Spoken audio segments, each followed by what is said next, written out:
ایک دن میں ابا جی کے ساتھ بیٹھا ہوا تھا تو انہوں نے اچانک مجھ سے پوچھا، پتر یہ حیض کے بارے میں تم کیا جانتے ہو؟ میں ایک دم چونک گیا، پہلے تھوڑا سا حیران ہوا، پھر پریشان بھی ہوا کہ ابا جی یہ کیا پوچھ رہے ہیں۔ خیر، تھوڑا سا شرماتے ہوئے میں نے کہا کہ ابا جی یہ ایک ایسا سرکل ہے جس میں ہر جوان عورت مہینے میں ایک دفعہ گزرتی ہے۔ ابا جی نے پوچھا تو پھر عورت اس حالت میں کیا کرتی ہے؟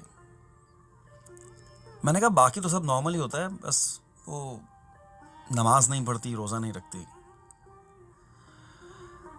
ابا جی نے کہا پتر اس کا مطلب ہے کہ تجھ میں اور اس حیض والی عورت میں کوئی فرق نہیں۔